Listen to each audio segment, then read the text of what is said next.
You're listening to Foxx on the Wire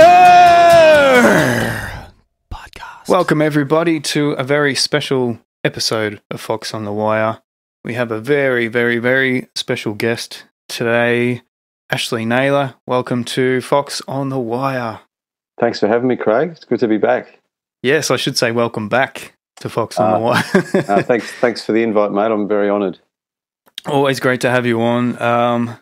So we're here today not to talk about you or myself, but we're here as a little tribute for Jeff Beck, who passed away on January 10th at the age of 78. So just thought I'd get you on as one of my favourite guitar players, one of Australia's best guitar players, to talk about one of the all-time best guitar players. Guitar virtuoso and English rock titan Jeff Beck has died at the age of 78 after suddenly contracting bacterial meningitis, and he peacefully passed away on January 10th. So he's one of those guitar players that have been there, you know, through every decade, through every generation, doing different things. Do you remember when you sort of first came across Jeff Beck? Well, I would have heard the Yardbirds in my teens. I would have heard them probably around 85, 80. Actually, probably my first exposure was the Arms concert in 83 that was on telly, and it was in honour of Ronnie Lane and raising money for multiple sclerosis.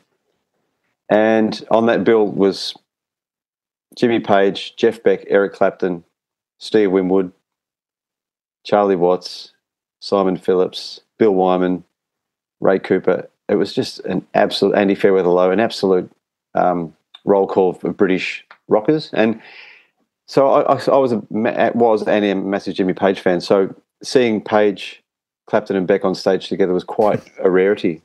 And that was probably when I first got an insight into his style and how different it was from Eric's and how different it was from Jimmy Page, you know.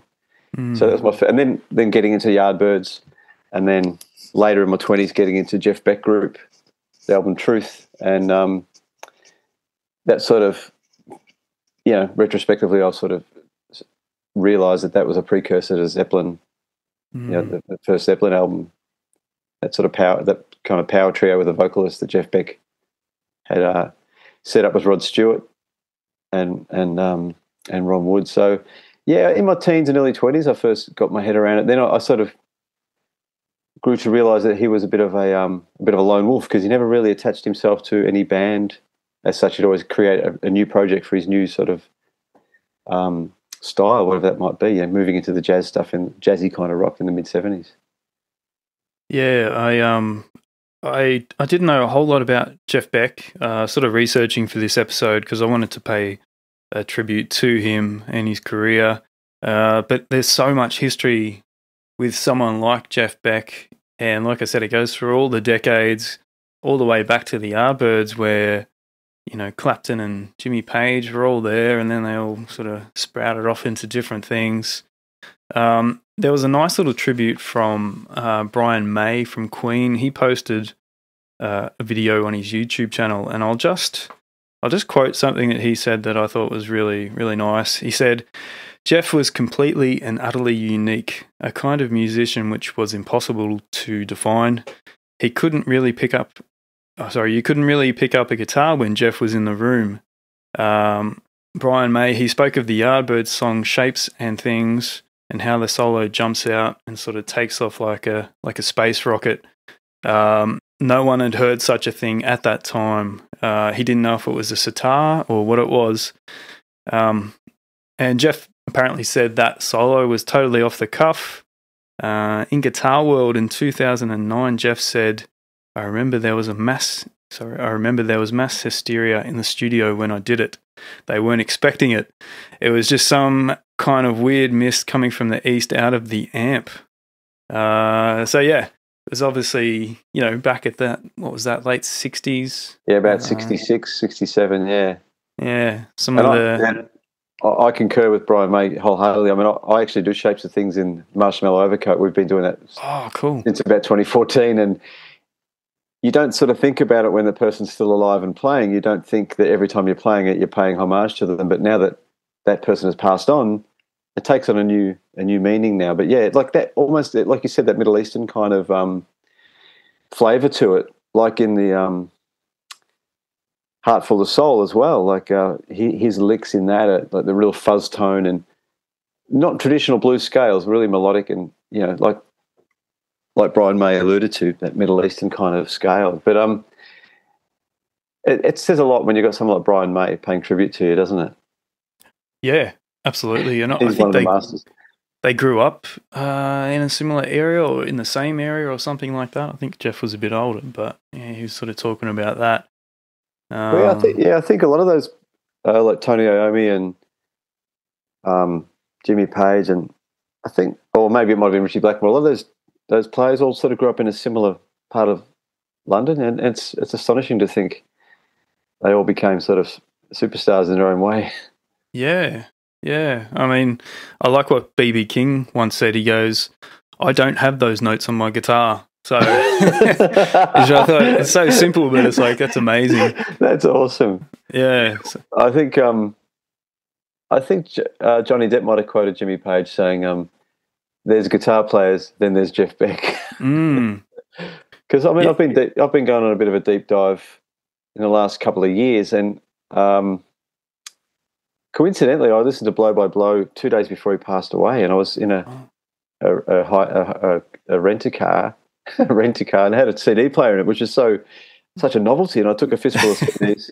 I was driving back from Gippsland. It's like I put on Blow by Blow, and I listened to every note of it. It's like that was like an album that was in the Billboard Top 100. Like, it's an instrumental album full of a lot of jazzy rock jams and really groovy stuff, and pretty much a guitar record. And it's great to think that a record like that could sort of reach a wider audience, and that it's a testament to the fact that he was his own person, and he wasn't bound by being in a band or having to sing songs, Yeah, it seemed like he was pretty free, or he kept himself pretty free over the years to sort of do what he wanted and not be tied down by anything. You hit the nail on the head, mate. He kept himself free, and that's when you watch some of that stuff like the live at Ronnie Scott's when he's doing A Day in the Life and that kind of thing. It's a virtuoso, but there's also a bit of a wild element to his playing, which is probably a throwback to his 60s style. And I appreciate that, because I mean,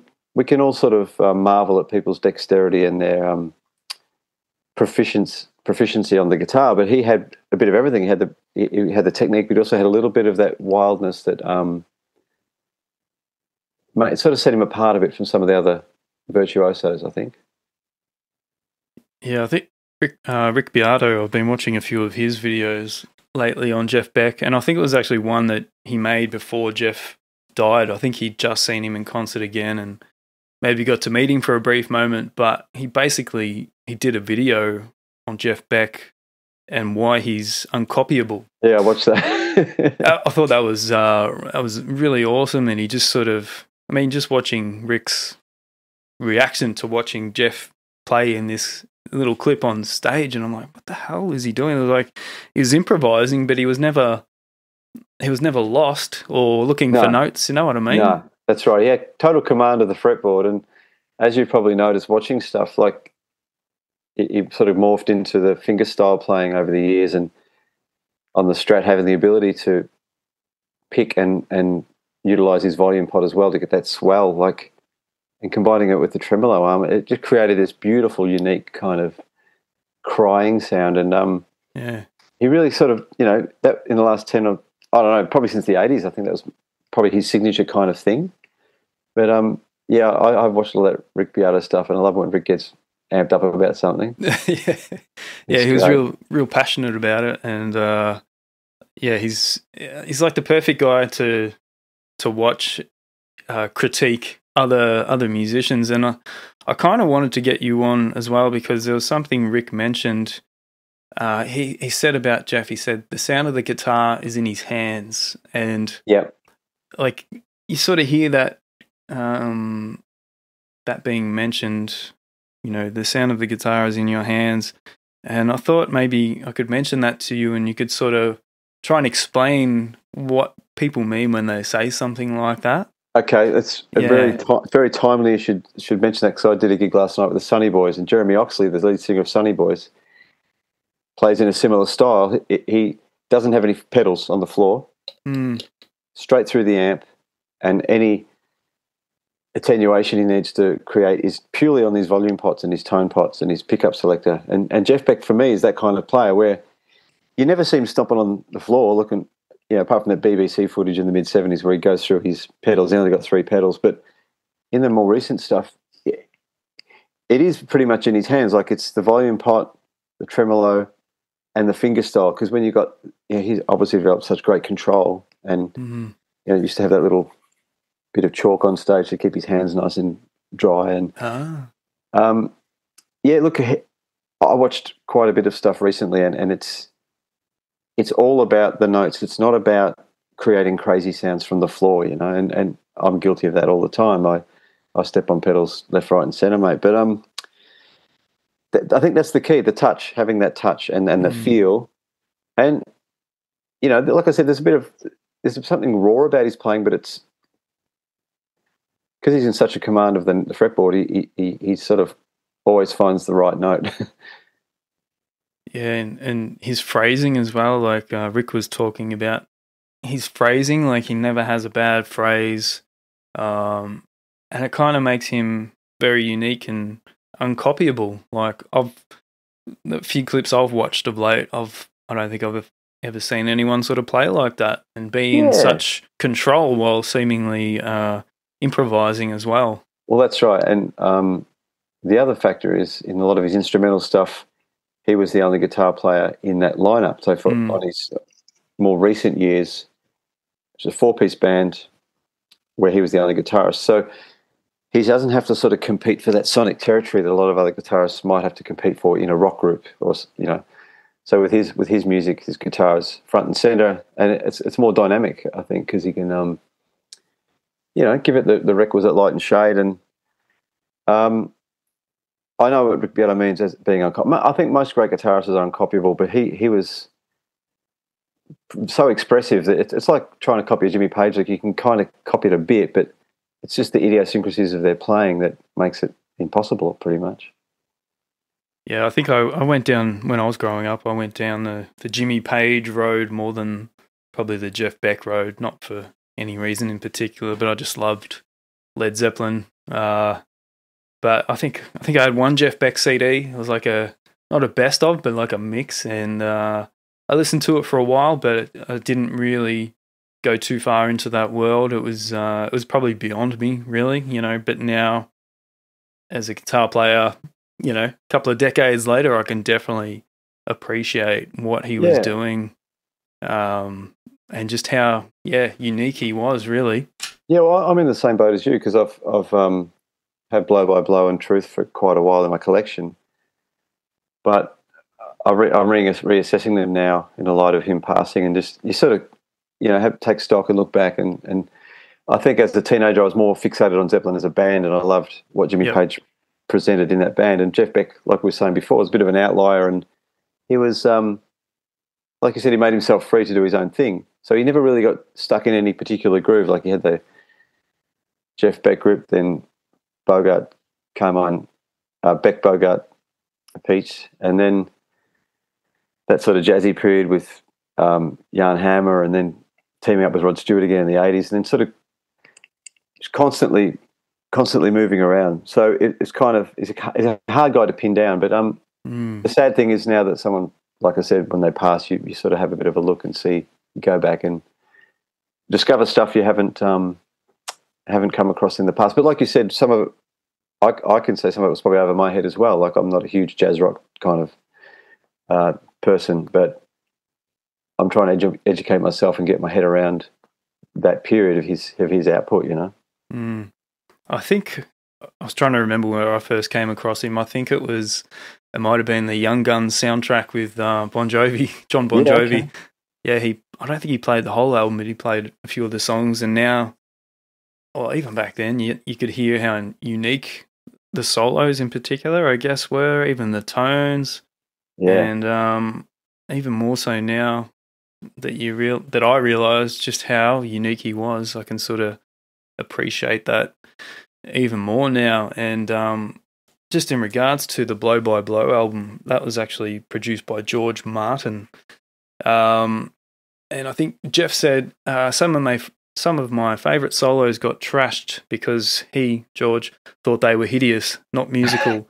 He'd say, "That's really the most dreadful noise I've ever heard." And I'd say, "That's what I want." But I'd usually come round to his way of thinking. George is almost like a dad, relaxed, very focused, and on the sound. And Jeff sort of says that George was probably the best producer that he ever had. So, wow. It's a big statement, isn't it? Yeah. So, yeah. Be nice to have a George Martin in your corner, wouldn't it? Absolutely. Yeah. So you mentioned you played the Yardbirds song Shapes and Things in one of your bands, Marshmellow Overcoat.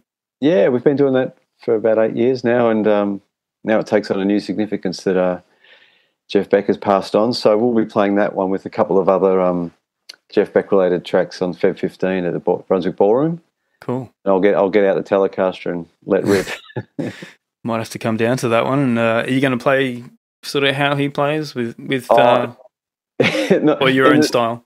In the spirit of, I'm not really good with my fingers, so I'll probably just use a pick. Yeah. But I think back in the day he flitted between both back in the 60s. But I'll wheel out a fuzz pedal for that one, mate. Yeah, cool. So Brunswick Ballroom, Feb 15th? Yeah, that's right, yeah. Cool. All right, well, thanks for coming on, Ash. I know we could talk about someone like Jeff for probably hours and hours, decades long career, and someone as accomplished as Jeff. So he's probably definitely, unfortunately, someone I'm going to dig into after he's gone and appreciate him even more. But I guess that's the beauty of music as well, that it lives on after you're gone. Absolutely, mate. Yeah, well said. Yeah. So rest in peace, Jeff Beck. And thank you for coming on, Ash. Well, thanks for having me, mate. It's lovely to chat to you again, and look forward to seeing you live in person. Yes, I might have to come down on the 15th and check out some of these Jeff Beck tunes. Absolutely, mate. And see what fuzz pedal you're using as well. Yeah, I'll get something, don't you worry. Yeah, the yard box. Cool. Thanks, everyone, for tuning in. Go check out some Jeff Beck, and we'll chat to you again soon for another episode of Foxx on the Wire. Thank you. Thanks, mate.